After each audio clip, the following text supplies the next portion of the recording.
Một đêm nữa lại qua đi, một cơn đói cồn cào đã buộc tôi phải thức giấc, ra khỏi giường, chạy ngay đến tủ lạnh, ăn chút bánh rồi lấy thịt. Ra lò nung lấy vài bình xăng đem bỏ vào lò nướng, bỏ thịt vào và bật lửa lên, chạy qua thăm hỏi xem Dodo mới về ngủ có ngon hay không, vòng về lấy thịt nướng. Đem thịt nướng và công thức bỏ vào lò bật lên, phá bỏ cái bảng to trong nhà, chạy qua Dodo bật chế độ hình sự cho nó, chạy ra ngoài, chạy hướng đến cặp ngà voi to đùng kia, tăng cho nó chút điểm mà nó hưng phấn thấy rõ. Cũng bật chế độ hình sự cho cả hai. Để họ riêng tư, tôi chạy tiếp qua gia đình bào chúa, cũng cho họ tự do hành sự. Tất cả bọn họ đều có một hiệu ứng trái tim đỏ chớp liên tục. Trong lúc chờ đợi, tôi cưỡi đại bàng đi dạo xung quanh.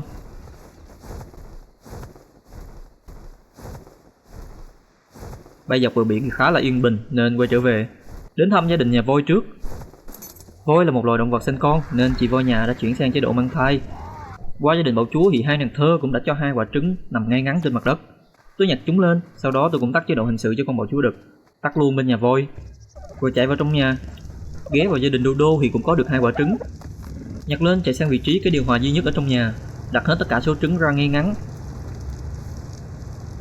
Không đủ nhiệt độ để ấp quả trứng bào chúa, tôi đành nhặt lên. Trứng của Dodo thì vẫn phát triển bình thường. Tôi đến bàn Fabi để tìm chế tạo thêm một vài cái máy điều hòa nữa, bổ sung nguyên liệu còn thiếu. Đợi chế trước một vài cái bảng điện. Tôi qua tủ tìm kiếm Rito, đem qua máy để chế tạo. Lấy trước một cái điều hòa, chọn lựa vị trí để đặt ra. Chế xong đặt nốt 2 cái còn lại ngay ngắn bên cạnh. Lắp được 3 cái điều hòa, tôi đứng phía trước.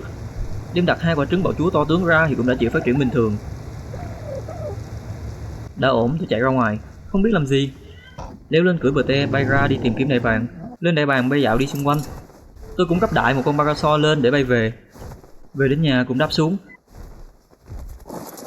Tôi lắp đạn gây mê vào súng, nhắm bắn con Parasaur. Bắn một phát thì nó vẫn có thể chạy tiếp. Tôi đành đuổi theo bắn thêm phát nữa. Nó cũng đã bất tỉnh. Tôi gọi Harry đến. Leo lên cưỡi đi quơ vào nhanh vào bụi cây cỏ để lấy chút trái cây. Đem lại cho vào người Parasaur đang nằm gục. Sực nhớ đến còn 2 quả trứng Dodo đang ấp. Nhanh chóng chạy trở về nhà, chạy nhanh đến vị trí ấp trứng. Mọi chuyện cũng đã quá muộn, chỉ còn lại 2 cái xác bé nhỏ nằm trơ ra đó. Có lẽ là đã bị đói cho đến chết.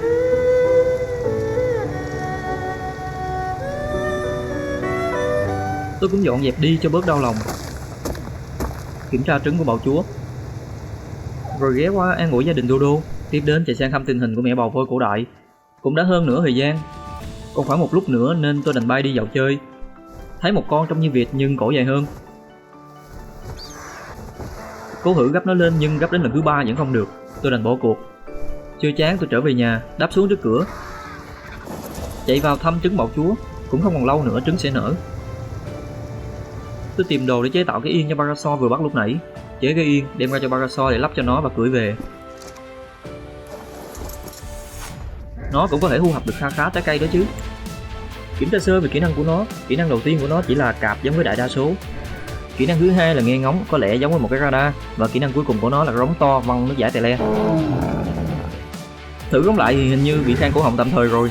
Thôi vậy vui rồi, cưỡi nó lại cho đứng trước nhà. Mở bán điều khiển của nó như có một chức năng đặc biệt để kích hoạt radar. Tôi cài đặt kích hoạt cho nó thì đầu của nó cũng xuất hiện phát quang. Vào trong thì trứng bào chúa cũng gần nở.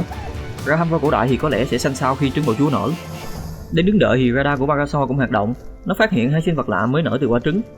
Theo dấu radar vào trong, đó chính xác là 2 con sinh vật mới nở ra từ quả trứng. Tôi nhận nuôi nó, việc đầu tiên là phải đi qua tủ lạnh để lấy thịt gấp đem sang bỏ vào người chúng nó.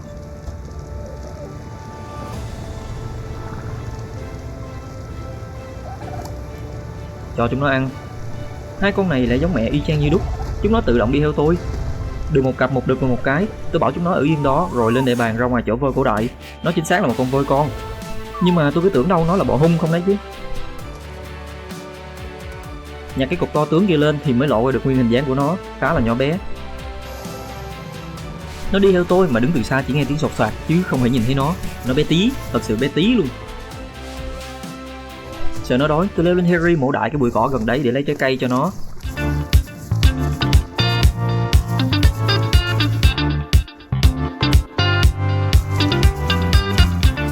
Đem bỏ trái cây vào người nó. Nhìn cũng đáng yêu phết đấy. Rồi xong, hết biết làm gì tiếp theo nữa rồi. Chạy lanh quanh đi chơi thôi. Tiện tay đóng cửa, bước đi được 3 bước thì lại vừa khát vừa đói. Uống chút nước, ăn miếng bánh, rồi lại phải chạy vào nhà để lấy đồ ăn mới. Đi ra đóng cửa lại. Mà bỏ con voi ở ngoài thì cũng không an tâm lắm, lại gọi nó dẫn nó đi theo tôi vào nhà. Mở cửa ra đi sâu vào trong cho nó đi theo. Đợi nó lâu quá, tôi cũng nhớ đến thanh niên kia mãi cũng không chịu về. Lục tìm được cái radio đã học từ lâu, sẵn chế tạo 2 cái luôn. Kích hoạt nó thì nó hiện lên bảng nhập tần số. Theo lý thuyết là cùng tần số sẽ bắt được tín hiệu của nhau. Nhập đại dãy số giống nhau cho 2 cái. Thấy con voi con đi lâu quá, chạy ra thì ông nội đấy đã đi hẳn xuống gầm nhà. U lên trời. Tôi chạy xa ra ngoài để dẫn nó đi ngược ra, rồi lại dẫn vô nhà.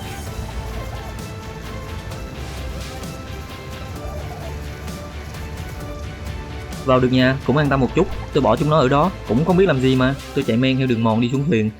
Tôi phi thuyền đi dọc bờ biển theo đoạn đường mà tôi đã từng đi qua. Lần này chỉ mang theo một con đại bàng và một con quái gà Harry là đủ. Đang đi thì bị khát, sẵn tiện tôi ra ngoài dốc xuống, nhảy xuống để uống nước và hứng nước cho đầy 2 túi dự phòng. Lên thuyền cầm lái đi tiếp, cứ đi dọc những nơi đã từng đi qua. Đến một nơi tôi đã từng dừng lại giữa đêm lúc trước, nhìn thấy con cá mập xanh vẫn tìm cách để vào cắn con cá heo nhỏ mà tôi đã hùng hóa lúc trước nhưng không tiện mang theo. Thấy nó vẫn an toàn, tôi lên thuyền vẫn tiếp tục đi tới.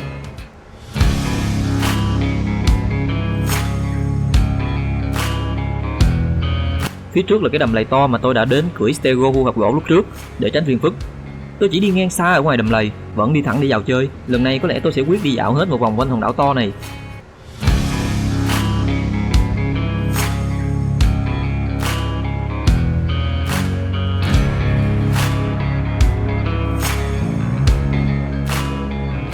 Đang mải mê chiêu chiêu cùng gió, tôi cứ tiến thẳng đến lâm trúng một tảng đá ngầm to, né vào một bên tôi lại đi tiếp. Đây đều là những nơi tôi đã từng đi qua. Nơi này là nơi tôi đã mạo hiểm lái thuyền đưa stego vào trong để thu thập gỗ. Khu vực nhiều đá phía trước là nơi tôi đã gặp thanh niên kia, đang suy nghĩ. Thoáng nhìn lại phía sau thì hết hồn. Lại là con cá voi phá tàu khi ấy đang đuổi theo. Đang đánh lái gấp hướng vào đất liền thì đột nhiên thuyền bị dừng lại.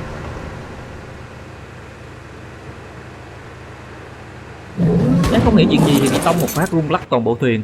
Giật mình buông tay lái chạy nhanh ra về phía máy phát điện, lấy nhanh toàn bộ xăng chạy về bỏ vào kích hoạt thuyền, cầm lái chạy nhanh vào vùng nước nông.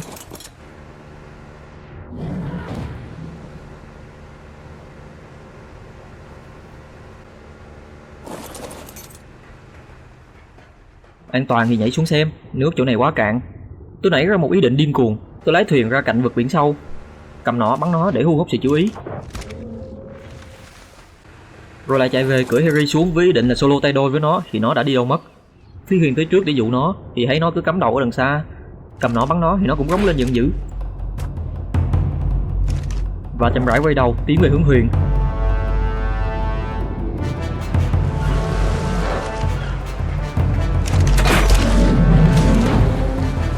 Tông phát nữa làm thuyền tiếp tục rung lắc dữ dội.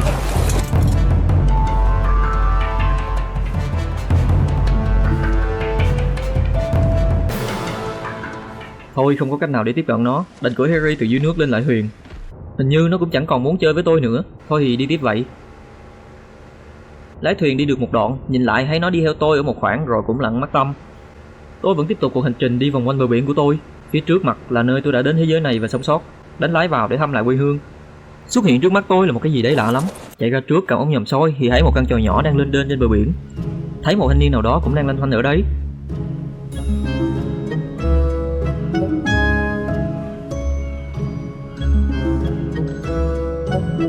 Hình như vừa bước đô đô lên thuyền thì phải.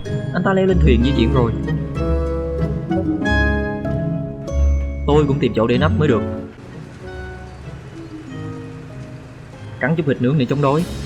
Tôi núp phía sau cầu thang, mong anh ta không thấy.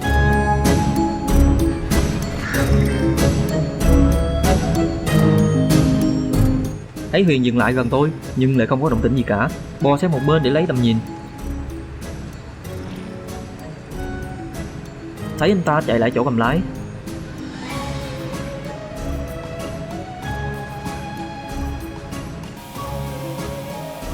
Đợi một hồi anh ta vẫn đứng yên tại chỗ đấy. Quái lạ nhỉ, đứng đợi mãi vẫn không có gì thay đổi.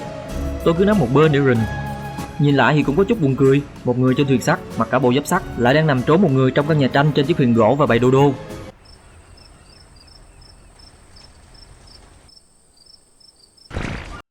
Đợi mãi thì sương mù từ đâu đã kéo đến. Tôi khéo léo tấp thuyền gần nhà anh ta, leo ra ngoài tìm góc để nhảy vào nhà của anh ta. Anh ta đột quỵ mà.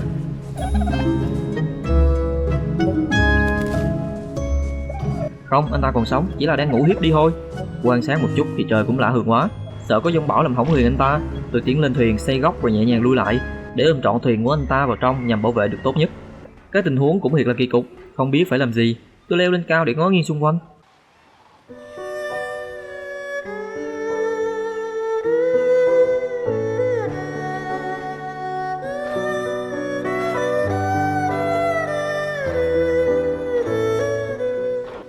Nhìn lại quang cảnh nơi đây, trời dường như cũng đã tối. Tôi lên lại đại bàng bay vào trong để ôn lại chút kỷ niệm. Tiến đến căn nhà nhỏ của tôi lúc đầu. Kể từ lúc tôi rời khỏi, nó vẫn lạnh tanh, tối tăm đến tận bây giờ.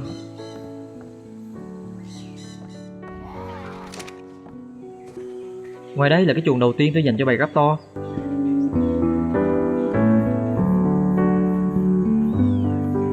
Hoài niệm chút xíu vậy thôi, lên đại bàng bay trở về thuyền.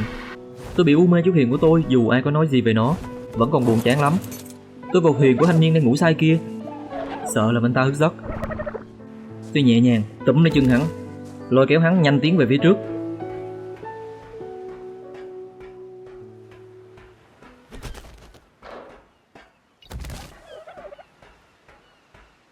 Sau đó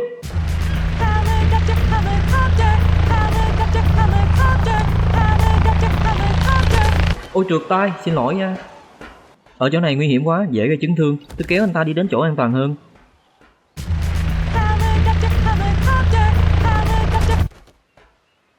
Ở đây khéo trượt tay văng xuống biển, cá mập cắn mất. Đổi tiếp vị trí.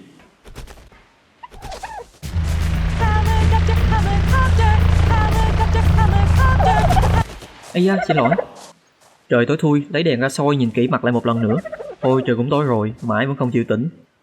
Đi như trâu. Tôi đem trả lại về chuồng gà. Trời này cũng hanh khô hơi khó chịu. Mò thấy được công thức của một cái cần câu mà không đủ đồ để chế. Tôi cưỡi đê bàn bay trở vào bờ. Cầm rìu gõ chút đồ, lấy chế trước cái ghế gỗ, chế tiếp cái cần câu. Trời mới đây mà cũng tối thui rồi. Thuyền thì cũng tối thui, không một chút ánh sáng. Lấy xăng từ thuyền đem bỏ vào máy phát điện bật lên, đèn cũng được hấp sáng. Đi ra trước đặt cái ghế ra. Leo lên ghế mới sử dụng được cần câu. Ngồi giữa trời mưa lấy hoay mãi vẫn không câu được, như một thằng khùng. Thôi chạy vào nhà, đóng hết cửa lại, leo lên giường đi ngủ thôi. Một ngày nữa lại kết thúc.